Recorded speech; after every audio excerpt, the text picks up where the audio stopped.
So I guess my question would be, as a writer, actor, director, like when you're approaching a new writing project, specifically with writing, like Yeah.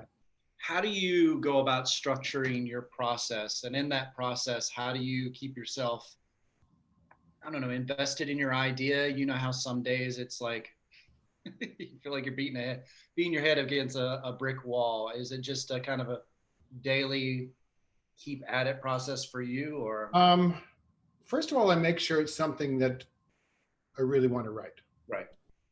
and if it's something I really don't want to write, I find out why I want to write it. Why would I possibly write this thing? That's happened before with assignments, especially when I was starting out. I'd get assignments and go, really? I can't write this. It's the dumbest thing of all time. And then I'd have to think about it and say, okay, but how is it great? How is it just the best thing in the world? And I go, well, if I twisted that around, if I took it from this point of view rather than that point of view, oh, that could be fun. So I find something that makes it fabulous. Takes a terrible idea and makes it something I would die to write. Is the first thing I do, and that's hard. And sometimes it's just letting it sit for a while. Yeah. You know, and then go, okay, this would be cool. I'd like to explore that. So, and that can be something that's something that drives the character.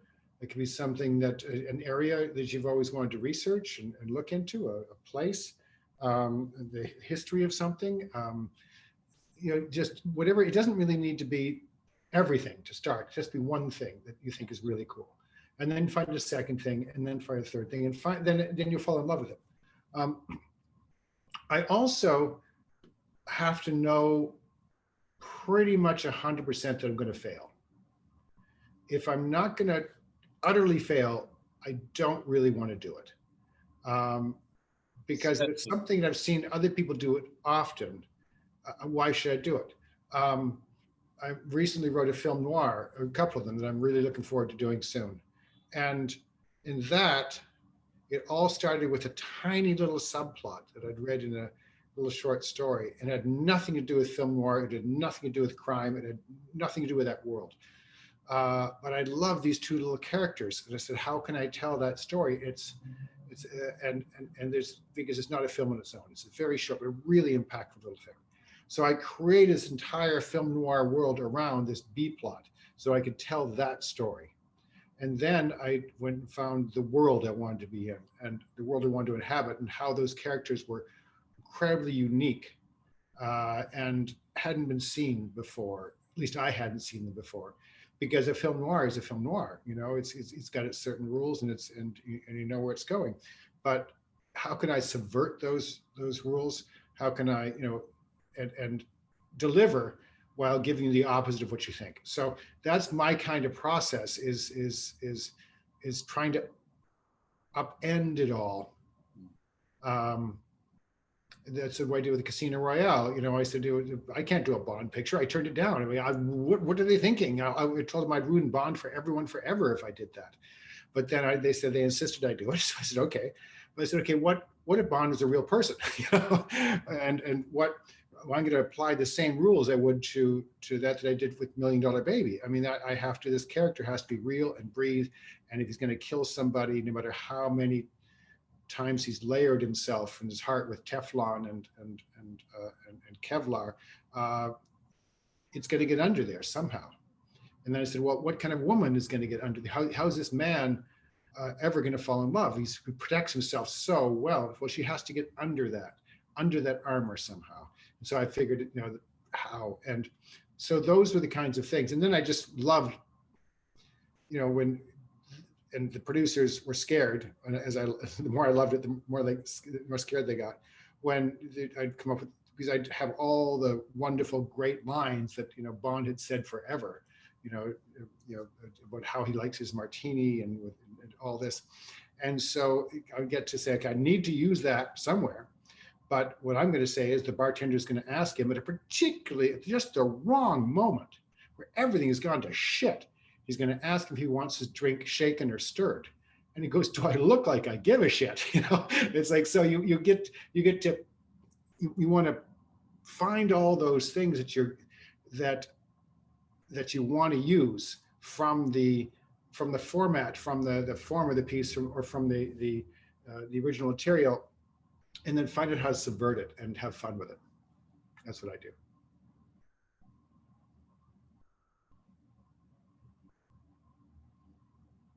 I can't hear you, Ingrid. You've muted yourself. Sorry. Thank you, Paul. We're going to go to Jamal Hodge, director of Morning Meal. Hey, Jamal, how you doing? Good to meet you, man. Good to meet you. My question that I had is that you've had such amazing excellence in such a diverse range of genres.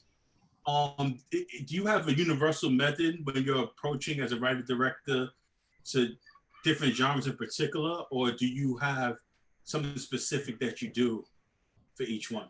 I think it's the same. I learned how to subvert the genre. I learned how to do something in the genre, not that something that hasn't been done. I don't have that kind of ego, but just something that's just a little bit different, that's just the opposite of what you might expect in that genre. For example, I just wrote a comedy with my daughter, Katie, based on her life and my life, but we put it into two women. So it's a comedy about chronic pain, crushing depression, and suicide. Not necessarily though what you think a comedy would be, right? But if I did that as a drama, it'd be, oh yeah, one of those. I said, no. The Black humor is the best. I mean, the humor and death and humor and pain are so close together. So I just said, okay, how do I approach this? I want to tell this story, but I'm going to approach this from a different lens. And that's what I do. And I love genres. I like doing every single one. This little film that I'm helping my son and daughter with right now is a psychological suspense, a two-person, one location thing. I've always wanted to do those. I love those things. And so in working with them, we just say, how can you make it fresh and different? How do you take the expected and just twist it a little bit, make it just a little different? And that's what I look for, is just what is my lens on the piece, and then just have fun. I just love genres. I love filmmaking, and whether I'm writing or directing or producing, or I'm just guy in the back getting coffee, which I'm going to be doing on this one. So yeah, it just look for, and then I think as long as you're dealing from the character's point of view, as long as you're looking for truth in absolutely everything you do, then the genre doesn't matter. You know, and you see that's why you see, you know, I mean, you see comedy thrillers like Get Out, you know, but there's so much truth in it that you're laughing your ass off, because truth is what makes us laugh, right? And it just truth said at the wrong time or the wrong moment is the wrong way. Truth spoken, you know, that shouldn't be spoken, or truth revealed that, you know, so again, he did that so well, and you wonder what. Of course, he comes from a comedy background, but he took it to this genre. If he'd done a comedy, we would have kind of expected it, but he did a thriller, you know. So after all that stuff, I went, wow, this guy is so. I've admired him and his partner for a long time, but we watched that and you go, this guy's talented. So yeah, I hope that's good. That's it. Thank you. We're gonna go look to Laura Pellegrini. Laura Pellegrini. Can you hear us? Can you hear us? I can hear you. Which Paul. Laura? Laura and Stefano. Yeah, I'm the Laura. She's the Stefano, or vice versa. I figured. Interchangeable. Two Canadians, by the way. Two Canadians. Ooh, from Montreal. Excellent. Where are you now? In New York City. New York City. In New York City. Where all good Canadians should be. Exactly. Exactly. So we have a question about your process, and Laura, I'll let you sort of pick it off. Yeah. So, you know, when you have a project where you're both the screenwriter and the director, do you think in terms of shot lists and shot designs during the writing process? Is that something you're thinking about during the writing process, or do you leave it separately? Here's what I do. I write, because I write by watching the characters and what they do. So I'm watching them. Then when I sit down to cast it, I haven't seen anything but the characters. So do not ask me who the actors are while I'm writing. I don't know. I know who the characters are. And the more I think of the characters and make them specific, the better. And the more I think of, oh, you know what, Hilary Swank would be good for this, then suddenly it becomes Hilary and things I've seen Hilary do before. So no, if Hilary would sign on, she wants something she hasn't done before. And if you think of an actor, you're going to automatically, okay, it's Morgan Freeman. What is Mark? Well, I know his voice and everything. No. You to get that big actor, you want to show them something that's in their wheelhouse, but kind of not. So I try not to think of actors. And also, when I get to sit down to direct it, my biggest problem is just remembering how I saw it. Because how I saw it in my mind is pretty much how it should be shot. Pretty much. If I saw my heroine in a wide shot when I was writing and she's over here talking, that's pretty much how I should shoot it. But remembering that is tough. So I go through and sort of make my notes. Then what I do, I don't do a lot of shot listing. I'm doing it right now with my daughter just because we've got a very tight shoot. I'm sort of very limited equipment. So I'm doing my homework, which is what I should always do. But what I like to do is walk onto the set that's lit or roughly lit, where everything is sort of there. Where kind of important props are kind of there. And then watch a blocking and say, okay, come on in and maybe think about sitting on the edge of the desk, we'll see how that feels. And once you walk in over here and okay, and then start, and then you watch them do it and you go, okay, and they go, great, how did that feel? And where they said, I don't think I should be leaning against the desk. I really feel I should be sitting. Okay, great, well, let's try it with you sitting. Blah, blah, blah, blah, blah. I go, and you sit and they go, how you feel? That wasn't as good, was it? No, let's do the leaning. And the leaning was a good thing. So we go back to that. And then I just ask them, then I'll say, okay, listen, let's walk it through for camera. And I'll just sort of nudge a person this way or that, because I realize that where I am standing while I'm rehearsing is where the camera should probably be, right? Because I will watch, say, oh, you guys are lined up into a nice two shot there. Oh, this is a nice over. And then I'll say, if you walk over here and just you reverse, and they go, yeah, just you reverse positions, that'll give me a nice over. Automatically, you'll fold back into a close up over here. So I try to make my master as interesting as possible, as dynamic as possible without going crazy. My favorite thing in the world is just 35mm lens on a fixed camera and just block the actors around, just walk them around, and they're in a wide shot and a two shot, then over the shoulder, then an extreme close shot. Look, it's so beautiful when you can do that. Everything folds into one or walks away. Dolly, I love moving cameras too, but if you can sort of get that, we just blocked out the first shot of this piece that we wrote. I figured one dolly move, one 10-foot dolly move would cover the first 7 pages as a good master, and hit extreme wide over here, extreme close on the knife over here or the sink or whatever, and back in a medium shot here, and then and then she walks out, blah, blah, blah, and then hold on the door. And so I sort of think about that, what will make a cool master that allows me to shoot in depth, because I love shooting deep. I like, and my set designer knows this, when I go in and find a bar, I want to be at a place where I see a mile, down that bar, and I want to see a lot of depth. And so I look for things like that. And I also know lighting. So, okay, I'm going to shoot towards the windows. I want them to be nice and backlit. So I already have an idea when I walk in, based on where the light source is naturally, where I want people to sit. I'll sort of guide them to the booth or the stools, whatever I want them to sit at, because the actors won't care if it's the first booth or the back booth, unless it's really, really important, for the scene. And then I always play around with it, So I try never to do shot lists, think about it while I'm writing, because then you're popping yourself out. You should be in your characters' heads. Mm-hmm. You can't be in your characters' heads and be outside it thinking what the shot is at the same time. You can't.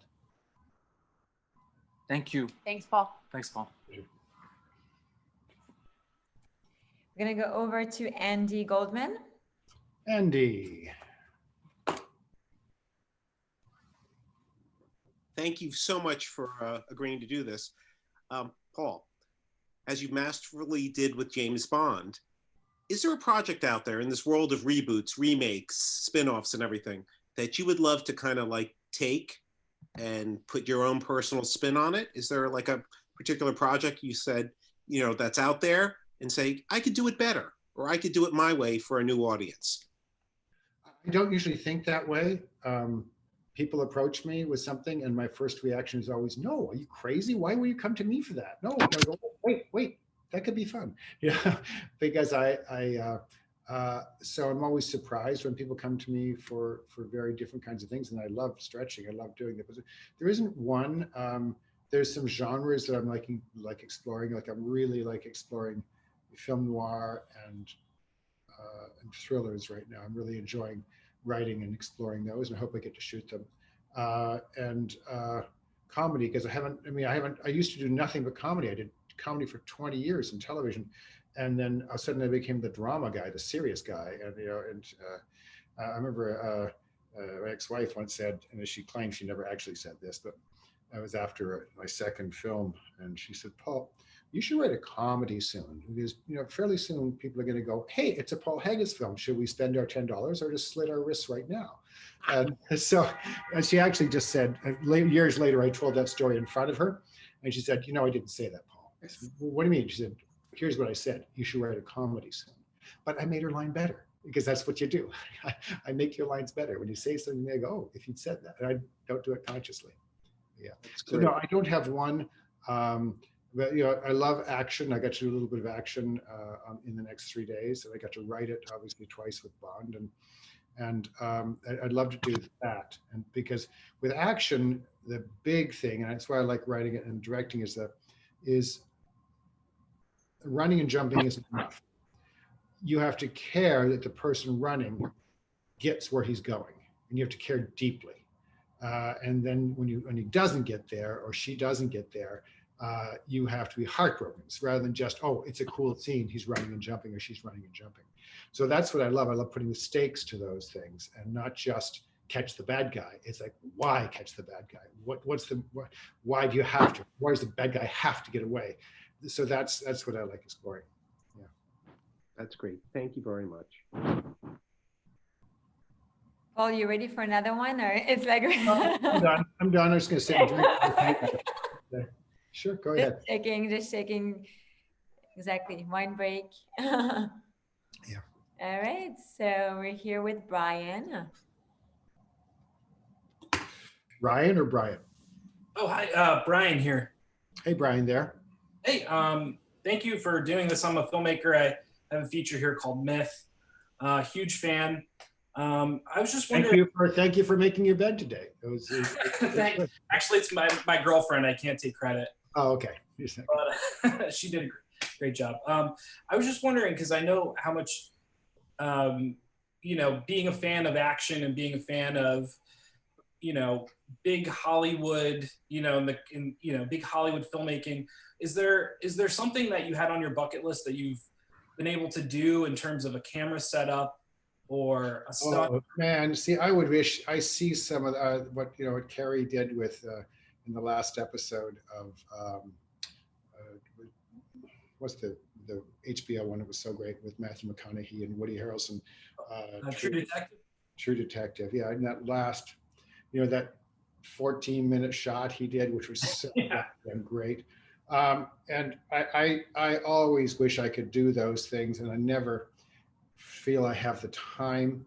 I always end up, what you see when someone does it great like that, or even when Inarritu did it for his second time he did it, I wasn't impressed with how he did it for Birdman. Everyone was, and it was a good film, but the camera movement felt forced. It felt like, hey, why is the camera moving there? While, in his next film, the one with Leo, it was really seemed like he got it down. He really knew why the camera was moving there. So those beautiful long shots are like, oh God.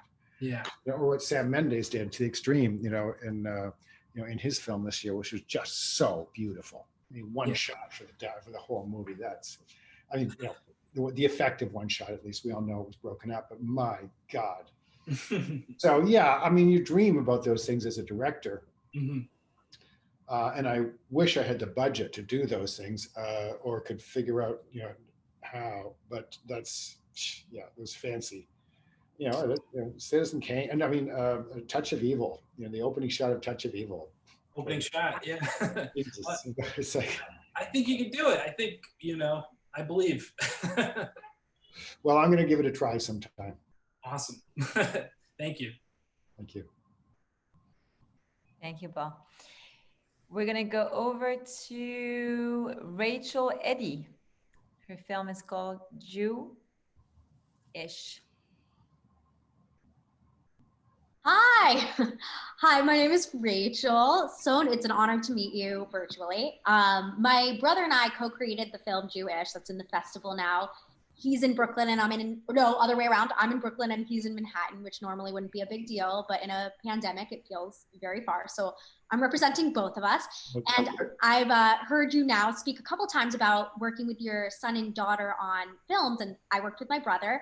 And we made it happen, but I was wondering if you had any advice, and I'm noticing I believe your son, James, is on as well. So I guess the questions to both of you, how did you find it working with one another, and any advice as to working with people in your own family on a film? Patience, because I'm not one who has a lot of it. And so if I could learn more of that, that'd be really good. Because both on this time, I'm saying, shush, I got to get this down. When James or Alyssa speaks up, they usually have something really smart to say. If you're the person at the typewriter, if you're the person, just dated myself big time. If you're the person at the keyboard, you have to learn when to focus and just get your idea down, and when to listen. Sometimes you have to focus. You just have to get that thing up, or you'll forget. Just a sec. And so the rules of communication, I think, that's the most important thing. Just the rules of communication. And if you have with your brother, you probably have a natural dynamic. One of you is sort of the boss, and one isn't. And at least he thinks he's the boss, and you are, or whatever it is. So finding out who's skilled at what and letting them do it. Somebody's better at dialogue, somebody's better at story structure, or whatever. So you kind of listen, and then it's just being able to share and get the best out of everything. You need to have a singular vision. So the two of you have to come together for a singular vision, which is both of yours. But then you have to recall that what you both have is something unique. Even though it's a singular vision, you'll both be looking at it from a different axis. And so you have to make sure that you listen to the person who's from that other point of view. So it's really that, just learning how to communicate. And that's it. And because I've written with not just my one daughter, I've written with two of them, with Katie and with Alyssa, and with James. And then my sister, Jo, is my editor. So a film editor on most of my projects. So yeah, and that again is communication. It's like you have to know when to speak and when not. And with Jo, it was what I wanted her to do, and she learned very quickly, was to acknowledge me when I said something so that I didn't repeat myself, because she's got her back to me. She's looking at the ad and she's very busy. And I say, take off 3 frames, and she doesn't say anything. And I don't know what she's doing. Right? And I go, she could be that, she could do something else. I say, so did you take off the 3 frames? She said, yes, I did. And I go, no, Jo, don't stop me. I just need you to know that you heard me, because sometimes then what I would have to learn is just shut up until she stopped moving her fingers and doing whatever she's doing, and then tell her to cut the 3 frames. So it's both ways it has to go. Somebody has to acknowledge you even when they're busy. I'll get to that. And the other one is just, making sure you don't speak until that person can hear what you're going to say without being in the middle of something else. So try not to stop them in the middle of whatever they're doing, unless you absolutely know that what they're doing is completely not what you meant. Yeah, absolutely. Thank you so much. I don't know if you have the time, but I would be curious if your son wanted to. Yeah, James, what do you think? What are you learning? Oh, I think it's slightly different for me than probably with others. As when work with, if I was working with one of my friends or other members versus or with my dad, he's also Paul Haggis still.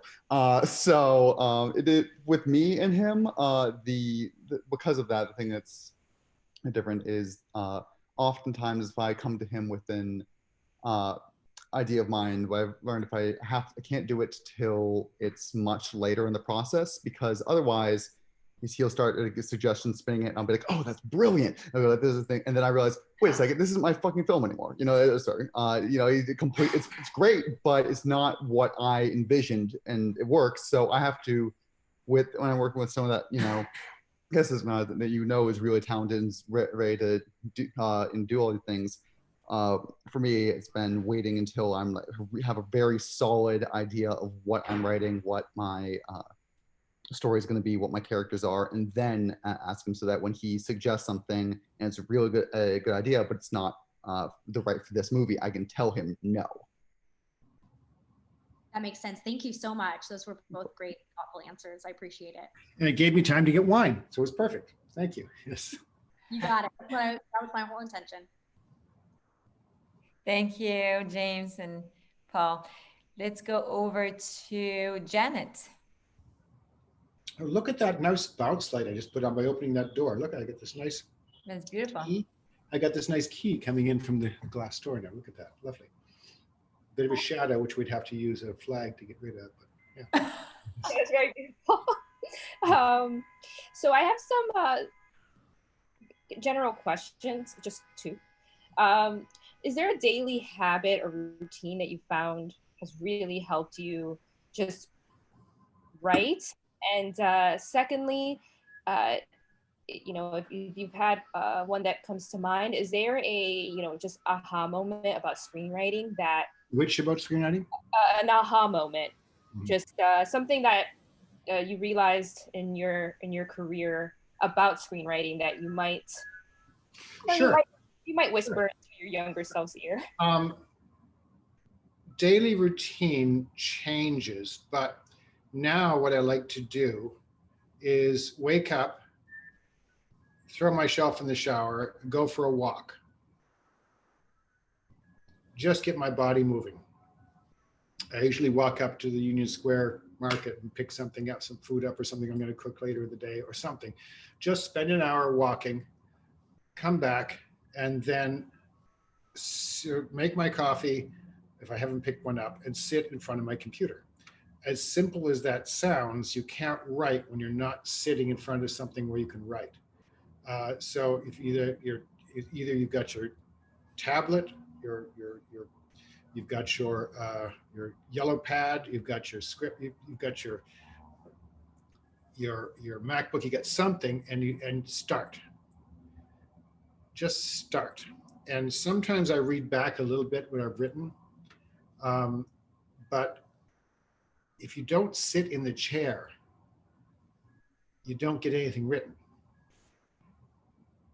People are always saying, oh, I'm about to write.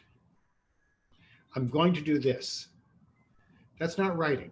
Writing is sitting down and trying, and if nothing is coming, sit there and stare at the screen, or write something that just to get yourself moving. But don't get up. You get up and pace, but get back. And you need to spend a number of hours. Turn off the phone or put it in the other room. Don't allow yourself to check your phone more than every 45 minutes. Don't have it there with every time there's a text. That's my worst habit, is having it there. And then, oh, good, because that breaks the train of thought. You need 45 minutes focusing. And then I sit for 6-8 hours and write in a day, if I'm writing that day. A trick I learned early on, and now I think other writers have said the same thing, but what I like to do is at the end of the day, I never stop when I'm feeling great at the end of a scene. I get to the end of the scene, I feel great, and then while I'm feeling great, I make the notes for the next scene. it doesn't matter what the notes are, a couple lines of dialogue, something, but no, I don't write the scene. I just want to know where I'm going. Just some stuff. And so that I get there in the morning, I go, oh yes, I know what this is. And so, because as your fingers start to move, the brain starts to move, right? And you go, I'm writing it first scene, good. And now you're in the flow, and you will not be easier to write the next scene. So always leave at the end of the day with a few things written down on that script that you can give you an idea, a good idea how to get moving the next day. And if it's a couple lines of dialogue, if it's an action, if it's a prop, I don't know what the hell it is, but it's something, you go, ooh, this could help. And that's after you outline. I outline all the time. I don't outline so that anyone else can read it. Sometimes I do, because I'm working with somebody, but I want to know where I'm going. I don't always know how I'm going to get there, but I want to know how I'm going, where I'm going, and what the crisis is, what the person cares about, what they're going to have to do, how they're going to, do the one thing they would swear they would never ever do, how they're going to. So I know where I'm going. I know where I'm beginning. I know kind of what my theme is I'm dealing with, but sometimes I have to discover that along the way too. And just write. If I can have all the scenes filled in, what I do is I copy and paste from Word. If I usually write my outline in Word, I copy and paste that into Movie Magic, which is the screen system I write with, because I find it's much better than Final Draft, much more intuitive. It always has been. I've used it for 150 years. And it's the least favorite. I mean, it's the least popular program, but I find it the best. Anyways, so I copy and paste over there, and then so I have my entire outline in the same document that I'm writing the script. So I go, okay, scene one or the first beat is this, and I write that. I can pull some of the lines from it and format them into dialogue if I want to, or I can just retype it. And when I get the first scene done, I just erase that part of the thing, and I go, oh, then what's the second thing? So I don't have to hop back and forth. I like it there to see where I'm going and what's happening next. So that's sort of physically what I do. Yeah, so yeah, it's physically what I do. Thank you so much. No, pleasure. Is there anything else that I didn't answer with that? There was a second part, but it was optional. It was about something that you've realized at some point in your journey that, you found extremely important. Truth, telling the truth. I mean, stop being clever. I'm really clever in the way of, I can write clever dialogue. I can write clever lines. That's easy for me. I can write funny things. I can just, and sometimes it's just throw away the clever line and write something really simple, because sometimes that is me distancing myself from the character, because as I do in life, I distance myself by using humor, by using some clever dialogue to sort of distance myself, because I'm good at. Emotional stuff, not that good at, but the clever dialogue, that I can do. So I'll banter with you all day rather than tell you the truth about what's going on with me. And so my characters might do the same, but maybe sometimes they should just tell you exactly what's going on with them, or just, and then finding ways. The most fun for me and the hardest thing is finding ways for my characters to allow me to see what's going on inside them without them telling me, by using a prop, by using something, by using some way to say something as to why they're so conflicted in that moment by whatever, why they hate this person, why they love this person, why they are torn, whatever. And rather than saying it as you can in a novel, finding a way to just show that by some action that they do. That's really hard often, especially if it's subtle. Or if it's a complex idea, but boy, when you find it. In third person, I got to this moment where Olivia Wilde has just returned from seeing Liam Neeson, and she's got this love-hate relationship with him, and it's very complex. And we come back, and she's been teasing him about something, I forget what, and we see that she's bought this beautiful watch for him, and she's in the box, and she opens it up, you know, and she puts it on her wrist, right? And she touches her shoulder and looks at it, right? And then she catches herself. She takes it off. She walks into the bathroom. She runs water in the sink. She drops the watch in the sink and walks away. You know, so that's tells you a lot about that character, right? You know,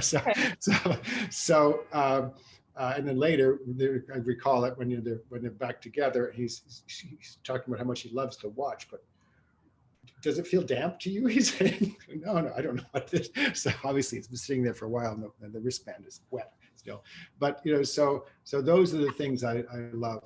And then finding ways. Another thing I love to do, these aha moments, is finding a way when you go to plant exposition as if it in a way that no one will ever know but you that it's exposition.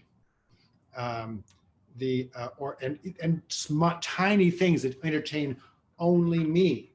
You know, in $1 Million Baby, there's a moment, and there's a lot of moments I love in that. The socks scene, there's so many moments that I wrote that I just love, because they brought the character out, why this character has holes in his socks and won't buy new ones. And if he gives them money, he'll probably just go and buy a bottle of wine instead. So rather than buying new socks. So, but there was one moment where Clint Eastwood's character finally says to Hillary's character, okay, I'm going to take you to Vegas. We're going to do the fight. You know, and she goes, oh my God, she's so happy. And he's like, you know, stop, you know, just calm down. He goes, okay, it says, so do you want to drive there or do you want to fly? And she goes, I finally get a decision. She goes, you know what, I'll just make the decision. No, thank you. Okay, so I want to fly there and drive back, she says. And he goes, oh, Christ, women. You know, it's like, so it's a piece of humor. What no one notices is that's exactly what they do. They fly there and they drive home in an ambulance. That's what they do. Now, no one picks that up, but it delights me. You know? So, yes. Yeah, that was amazing. So, yeah, thank you so much for taking the time to be here. And just, I'm a big fan. Thank you, Paul. I wasn't kidding when I said he's generous. Thank you for your generosity. And I'm charging $1 for every answer. Yeah. Just no, I'm making all charge after this. everybody fork up $1 every time they talk. Yeah. Hi, Cynthia. We have Cynthia Silver here. Hello, Cynthia. Hi. So I would love if Why can't I see Cynthia? Oh, I don't know. James, can you help your dad? No. I haven't changed anything. Really? No, I haven't changed anything. Just Cynthia, speak up. Hi, can you hear me? Now I see you. Yeah, I think it was just the volume level was low. That's all it was. So it didn't click your camera. Okay, it's good. Thanks, James. I got it. Okay, hi. Hi.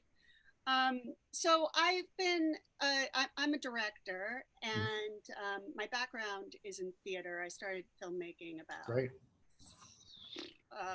4 or 5 years ago. Terrific. So I'm where I'm stumped currently is when I'm shot listing or when I'm meeting with my DP and, we're storyboarding, because I it's like, I think in, kind of these pictures more, in the proscenium way. Yeah, exactly.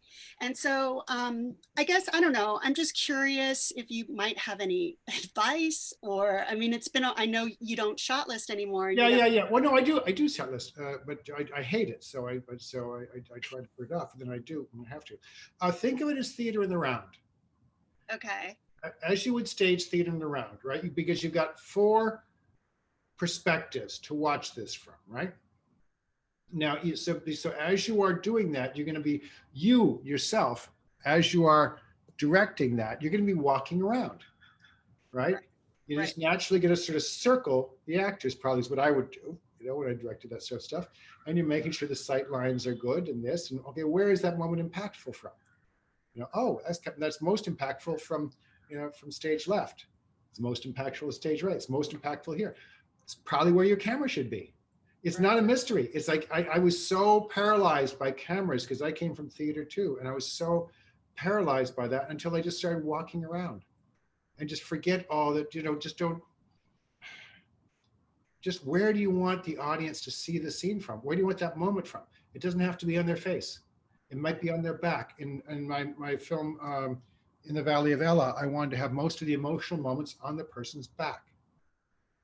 And because this is a person who just never shows his emotions, Tommy Lee Jones, right? And I wanted to distance you from him because I didn't want you to like him. And so those big emotional moments, I wouldn't let you see his face. So I knew with him and the emotional moments, I wanted to be behind him a lot. So I was asked, what do I want to say about this character? What's the thing, right? And then it really helps me to have seen the set, seen it physically, seen the location, and imagine people walking around in it. That's because I'm very visual that way. So if I'm just sitting there with, or if I've seen videotape or I've seen pictures, it's so hard for me to understand it. So I get a plot map, with sort of a schematic of the thing so I can lay it out later on. But I just go in there and walk around by myself and go, okay, well, she enters through that door. Where does she go? She walks over to the sink. Well, I could just go, for example, this is exactly what we were talking with my listen just now. Okay, here's my shot. I'm standing where I'm always the camera. You have to realize you're always the camera, wherever you are.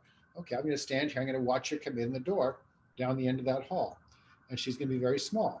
Where's she going? She's going to the sink. Why is the sink important? The sink is important because right beside it is a phone machine. Okay. I said, okay, I'm going to put the important things beside, because there's a lot of her talking to the phone machine.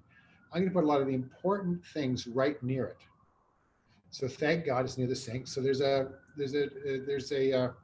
drying rack, right there. So I'm putting the knife there because it's a suspense thriller. So there's a knife, of course, right? I'm putting the knife there. Okay, and then, I have her mother's pill bottle. Her mother's off her meds.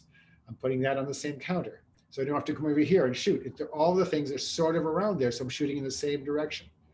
Also, so I'm starting her in a big wide shot, but as she gets closer, you have to realize she's going to get bigger in frame, right? She's going to get bigger and bigger. So you can, and that's what I love. I love those scenes where someone's in wide shot and they walk right up to extreme close up, and all you see are their eyes, or all you see is their hands, or all you see is what they're dealing with.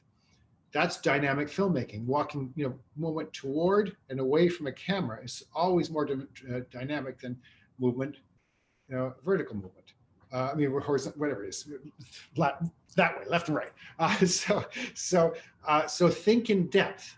Think your character coming towards you. Thinking about coming upstage and downstage is more powerful than going cross stage, right? Always.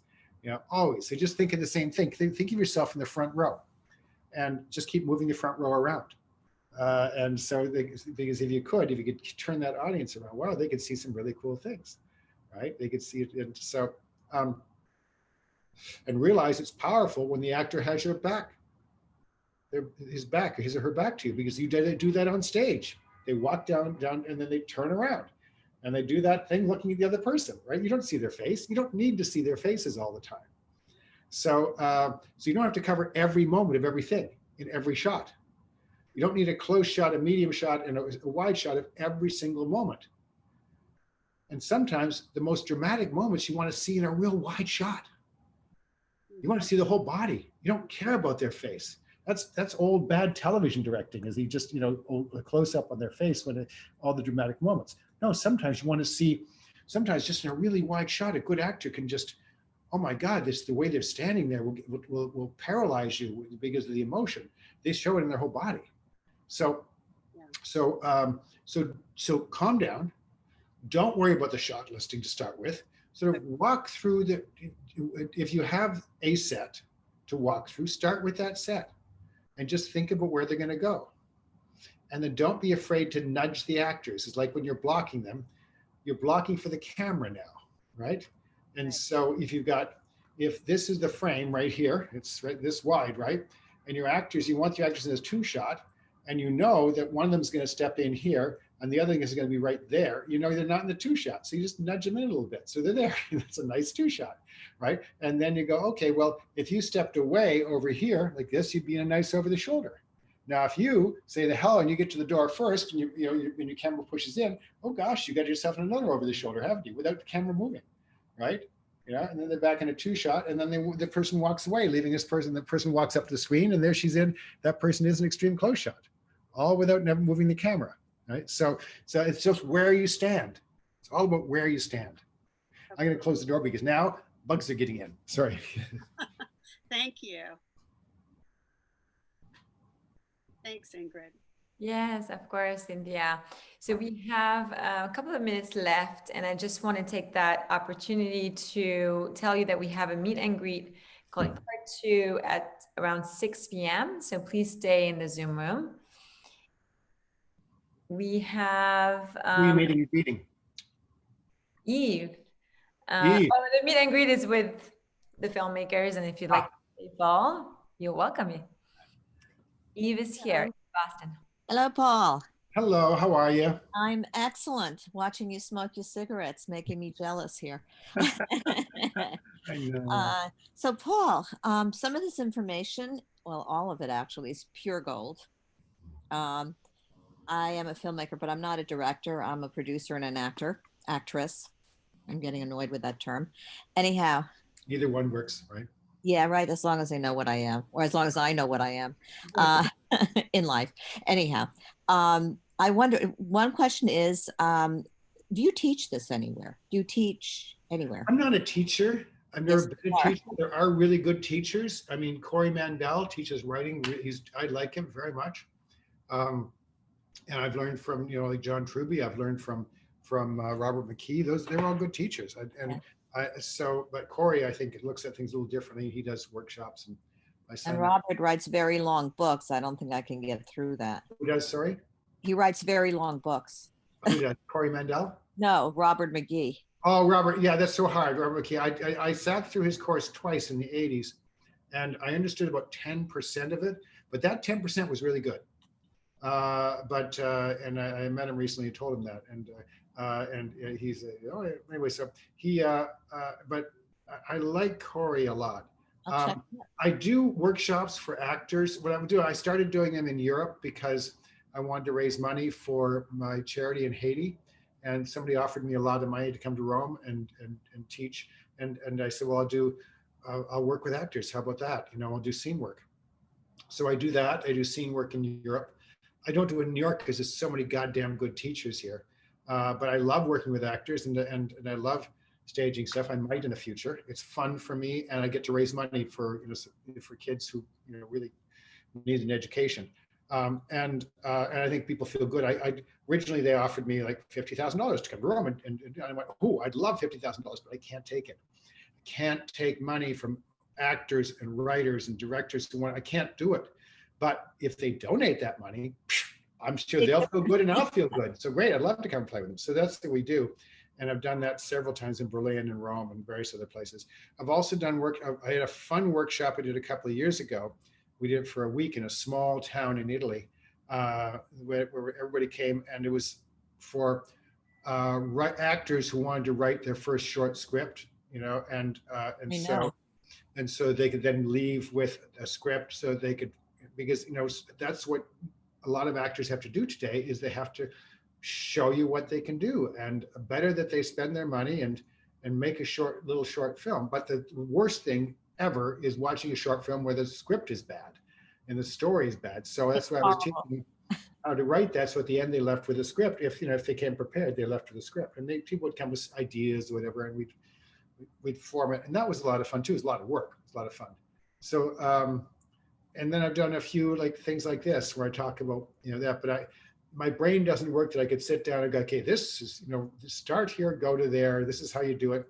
It's so. But this is fascinating to me, even though, as I said, I'm not a director, but I'm learning a lot just by listening to you. But aside from that, the idea of having actors write something is so fantastic. As I said, I produce, but I have a lot more acting experience, and to find the story to me is the most important thing. I mean, if you don't have a story, you got nothing. If anybody has an idea of wants to do it with me sometime, maybe I'll do it in New York. I have some ideas, and I'll try to get in touch with you. Okay, great. Also, I wanted, for all of us, I wanted to know about, Is there a genre that you haven't invested in yet that you really wanted to go, whether it's a genre or a story type thing that you have? Sci-fi I haven't done. I really want to. I love sci-fi. Never done one. But you know, there's some that I really, really love. And so that would be fun. The one that, what was the one that was so good that Oscar Isaac did? Oh yeah. Oh, I can't think of the name of it right now. It was AI, and it was basically a 3-person drama, but you know, it's set in the future in one house. It's wonderful, but the ideas were terrific. So yeah, I'd love to do a sci-fi, but right now I'm thrilled with, you know, I'm into the crime, so I'm loving crime. So. You gotta love what you're in at the moment. Can't Yeah. be into 14 things before they happen, but Exactly. it's good to know. Look forward to seeing some of that sci-fi one day. Thank you. Thank you. Thank you very much. All right, Ingrid, are we finished with our drinks? Yeah, almost. I mean, we have 2 minutes left if you don't mind. No, go for it. Yeah, I also added the name of the foundation in the chat, so please donate. Yeah, anybody, if you could, great. They really need the money. Yeah, someone said, thank you, Ingrid, I'm donating now. Oh, thank you so much. Just put my name in it. Say, this was not prepared, by the way. This is not, but you know, you're talking about it, and I think what the work you're doing is fantastic. And thank you. Really, truly appreciate it. Yeah, just tell them that came from this little class we do, because I try to do it as much as possible. Yeah. $10, anything, you know, Anything. 100,000, anything you want to give. A million. We have Wendell Laurent here, who is also another filmmaker, guest filmmaker. Hi, Paul.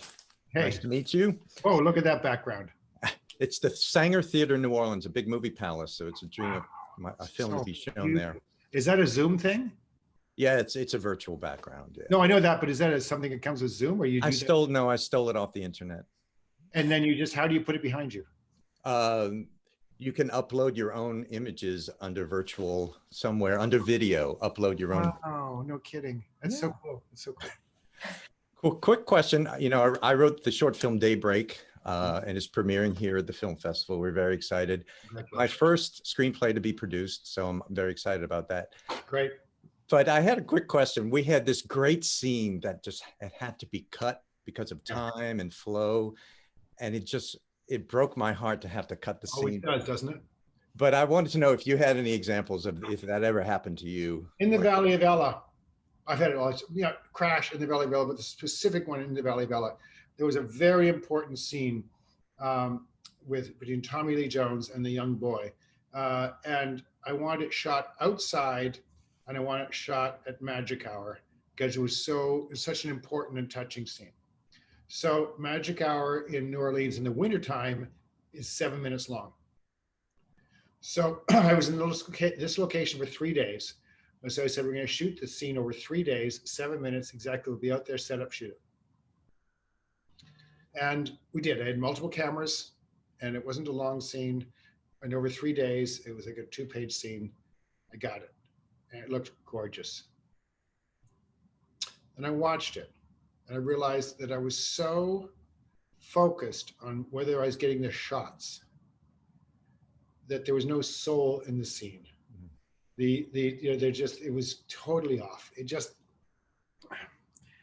And Tommy Lee is a great actor, right? But he needs direction sometimes, and when he does, he needs it. When he doesn't, yeah, fine. But yeah, and the boy, it just wasn't. And he was a great kid, but just. So it's the first thing I did was cut, but I thought that would be in the trailer that moment. And it's the first thing I cut. With Crash, so many of the moments where I thought, well, not so many, because my film wasn't that long to start with, but some of the moments where I thought, okay, this is going to be the thing. You cut. I do that in writing all the time. I do it. I just wrote this piece and went through, and it was a pilot I just finished writing, and I had to get it down in length, and so I just cut many of my favorite lines. And then through, I said, "Oh, that's a really clever line. It's gone." And I usually go for clever lines. Cut the clever ones, and cut the ones that I'm going to chuckle at myself. Yeah, it's horrible, but that's you kill your darlings. It's an old expression. It's exactly what you do, and it makes the film stronger. It does. So, thank you. Not at And all. New Orleans is my hometown, by the way. So Oh, congrats. thanks. Thank Thank you. Thank you for being here. Thanks. Thank you so Thank you so much, Paul. You've been amazing, and I want to respect your time. It's 6:02. Thank you, all of you, for coming today. Great questions. Thank you. Yeah, great questions. Thank you to your son also for participating, James. I loved all your questions. I just want to add, please stay to all of you, because we're going to do some breakout sessions. And I'm not assigning anybody. It's just going to be done automatically as Zoom does it. Really great. Wow. Zoom decides who does what? Wow. Taking over the world. Wow. And everybody will go into a Zoom room, a breakout room. So, Paul, thank you again for me. My great pleasure. Thanks for including me, guys, and thanks for all the good questions. And great luck with. Look for all your. Look forward to seeing all your films, and well done. Keep making good ones. Thanks. Yes. Okay, I'm out of here. Please donate Ciao. to Artists for Peace and Justice. Please do. apjnow.org. Thanks a lot, guys. It's in the chat here. You can click on it and please donate, support this wonderful organization to support the children of Haiti, especially right now. Yeah. It's very important. Thank you. Thank you. Thank you. So grateful for you. Bye-bye. Bye-bye.